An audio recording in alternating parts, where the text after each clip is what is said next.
कानपुर@2047 website का लोकार्पण करने का उद्देश्य यह है कि जिस तरह से देश आजादी का अमृत महोत्सव मना रहा है, उसी तरीके जब आजादी के 100 वर्ष पूरे होंगे तो आजादी जब देश मनाएगा तो इस आजादी को अमृत काल की संज्ञा दी गई है। आजादी के 100 साल बाद देश कैसा दिखेगा, उसकी एक जिम्मेदारी सभी को दी गई है। जैसे कि हम कानपुर के नागरिक हैं, हम लोगों ने कानपुर के लिए क्या किया है और ऐसा क्या किया जाए जिससे कि देश प्रगति के रास्ते पर आगे जा सके। इसको लेकर एक परिचर्चा आज ग्रीन पार्क के न्यू प्लेयर गैलरी में की गई। साथ ही छोटी छोटी गोष्ठियां भी की गई। इस गोष्ठी के माध्यम से लोगों के सुझाव लिए जा रहे हैं, जिससे कि यह देखा जा सके कि देश 2047 में कैसा दिखेगा और ऐसा क्या किया जाए जिससे कि देश विकास की बुलंदियों तक पहुंच सके। क्योंकि सबसे ज्यादा उम्मीद कानपुर से भी है। मैनचेस्टर कहा जाने वाला कानपुर आखिर क्यों पीछे हो गया, इसके पीछे क्या कारण है, इसको भी जानने का प्रयास किया जाए।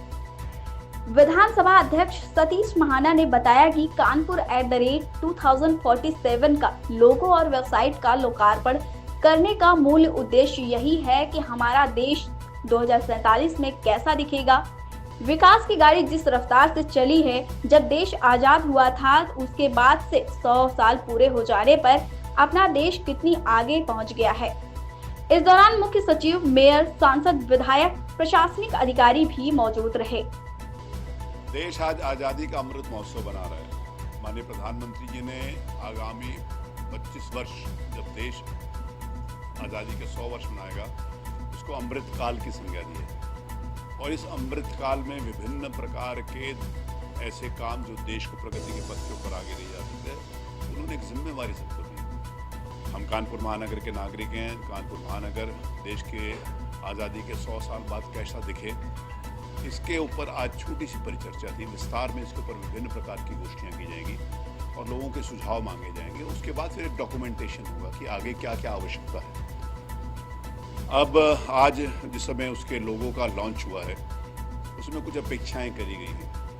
कानपुर महानगर 2047 में कैसा हो। कानपुर महानगर जो इस समय मैनचेस्टर कहा जाता था, क्या कारण है उसमें से हम पीछे हुए और कौन से निवारण हैं कि हम उसको ठीक करके आगे बढ़ सकते हैं। कानपुर महानगर की एक अलग पहचान देश में बने, इसके लिए कानपुर महानगर आगे कैसे 25 साल में काम करेगा, उसको सेगमेंट्स में बांट करके, उसको 5 साल, 10 साल, 15 साल, 25 साल, क्योंकि वर्तमान में व्यक्ति काम करता है कि हम बहुत अच्छा काम कर दें, उसके लिए क्षणिक लाभ स्वाभाविक रूप से देखता होगा। चाहे राजनीतिक क्षेत्र में वोट का लाभ हो, चाहे ब्यूरोक्रेटिक क्षेत्र में अब नौकरी कर रहे हैं, इसको पूरा कैसे करें, इसका लाभ हो, चाहे समाज में इस प्रकार के जो छोटे समय के लिए अल्पकालिक जो सुविधाएं होती हैं उसकी बात हो। लॉन्ग टर्म प्रोविजंस कैसे हो, लॉन्ग टर्म प्लानिंग कैसे हो, इसके ऊपर इस और काम किया जाएगा कानपुर@2047 में। आज मैंने इस बात को कहा है कि अधिकारी तो आते हैं और चले जाते हैं, लेकिन कानपुर महानगर के जो व्यक्ति यहाँ पर जन्म लिए हैं, उन्होंने यही जीना और यही मरना। और जिस समय उन्होंने यहाँ पर जीना है, उन्होंने यहाँ पर काम करना है, उनका भविष्य कानपुर महानगर के साथ जुड़ा, उनका वर्तमान कानपुर महानगर के साथ जुड़ा है, तो उनका क्या योगदान हो सकता है 2047 में, इसके ऊपर भी चर्चा करी जाएगी। आज सौभाग्य है कि कानपुर महानगर के लब्ध प्रतिष्ठित अधिकारी, मैं कहूँगा व्यापारीगण, टेक्नोक्रेट्स, एकेडमिक फील्ड से आते हैं, वो लोग वाइस चांसलर भी थे, पढ़े लिखे विभिन्न कलाओं के क्षेत्र के थे, तो वो सारे के सारे बात अपने मेधा से, अपनी योग्यता से, अपने काम से कानपुर महानगर का काम आगे कैसे बढ़ा सकते हैं, इसके ऊपर चर्चा हुई। मैं विशेष रूप से कानपुर महानगर की मीडिया को धन्यवाद देना चाहूँगा कि इसमें एक पॉजिटिव नोट के ऊपर उन्होंने जिस प्रकार से पिछले दिनों के अंदर काम किया। स्वाभाविक रूप से जो हमारी कमी है हम उसको इंगित करेंगे, इंगित करते हैं तो समाज में जागरूकता, जिसकी जिम्मेवारी उसको पता चलता है कि हमारी ये कमी, हमें इसको करना है। एक जागरूक पत्रकारिता के नाते से इंगित करना बहुत महत्वपूर्ण है, लेकिन अच्छे कामों को भी समाज के सामने रखने का काम जो पिछले विगत कुछ महीनों से, मैं इस बात को कहूँगा, पहले से भी करते आए होंगे, लेकिन मैं जिस समय अध्यक्ष बना तो उसके बाद मैंने अच्छे तरीके से वॉच किया, तो कर रहे हैं। उसके लिए भी मैं हमारे मीडिया के मित्रों को, बंधुओं को बहुत बहुत बधाई देना चाहता हूँ। हम कमियों को उजागर करके एक अच्छा कानपुर महानगर कैसे बना सकते हैं, इसको भी सुझाव देंगे, ऐसा मैं अपेक्षा करता हूँ। धन्यवाद।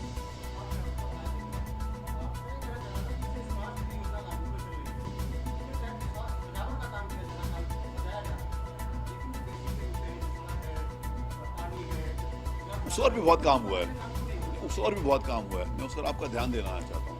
आज से 5 साल पहले जिस समय आप कहीं भी आउटर स्कर्ट्स में चले जाते थे तो ना सड़क थी, ना नाली थी, ना बिजली था, ना पानी था। आज उनको बड़ी संख्या में मिलेंगे। मैं अपनी विधानसभा की बात करना चाहता हूँ। जिस समय 2012 में वहाँ पर गया था, एक सड़क चलने के लिए नहीं थी, पानी के लिए, जल निकासी के लिए नाली भी नहीं थी, नाला भी नहीं था, हैंडपंप पीने के लिए पानी नहीं था, बांस और बल्लियों के ऊपर सारी की सारी लाइनें जाती थी। बहुत बड़ा सुधार हुआ है, सब कुछ ठीक हो गया, सब कुछ हम बहुत परफेक्ट बना चुके हैं, ये नहीं कहा जा सकता, लेकिन हम परफेक्ट बनाने की ओर आगे बढ़े, ये जरूर कहा जा सकता है।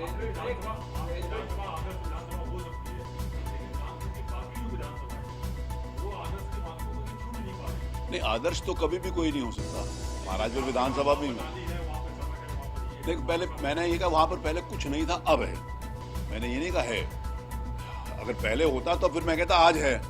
पहले कुछ नहीं था, शून्य था, शून्य से 90% की ओर बढ़े। मैं बहुत पुरानी बात नहीं कर रहा, मैं 8 साल पुरानी बात कर रहा हूँ। मैं बहुत पुरानी बात नहीं कर रहा कि मैं आपको 30 साल पुरानी बात करूँ। आज है, ये फैक्ट है। तो जैसे वहाँ मेरी विधानसभा भी कानपुर महानगर का ही तो एक पार्ट है, कानपुर महानगर का पार्ट नहीं है, ऐसा मैं नहीं मानता। देखिए देखिए, बहुत सारी चीजें, मैंने कहा बहुत कुछ आने को बाकी है।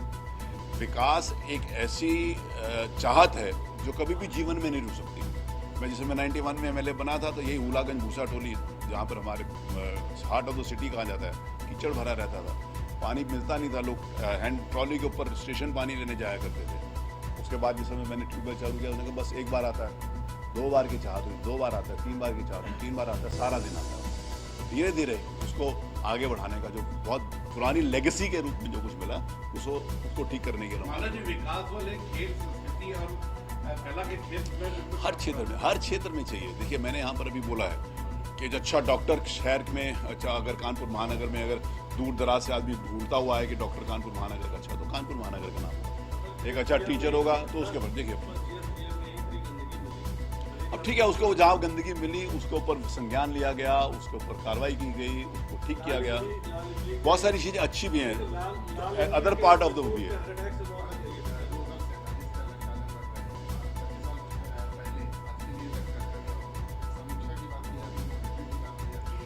मैं लक्ष्य हमेशा हाई होने चाहिए, लक्ष्य कभी भी छोटा नहीं होना चाहिए। मैंने जैसे कहा कि सिर्फ डेवलपमेंट बड़ी सड़क से, मान रोड से नहीं होता, उस गरीब बस्ती में रहने वाले को पानी उपलब्ध हो रहा है कि नहीं हो रहा, उससे भी होता है। लक्ष्य केवल इससे नहीं होता कि गरीब बस्ती में रहने वाले के पास सब कुछ है कि नहीं, उसके लिए शौचालय भी उपलब्ध नहीं था देश की आज़ादी के 74 वर्षों तक। ये भी उस विकास की श्रेणी के अंतर्गत आता है। ये भी विकास की श्रेणी के अंतर्गत आता है कि अगर बुंदेलखंड जैसे क्षेत्र में लोग समझते थे कि पानी पिया ही नहीं जा सकता, आज हर घर नल पे है। ये भी आज से कुछ साल पहले, 8 साल पहले सोचा जाता था कि स्टेशन तो गंदगी का पर्याय होगा ही होगा, लेकिन आज स्टेशन चमकते हैं।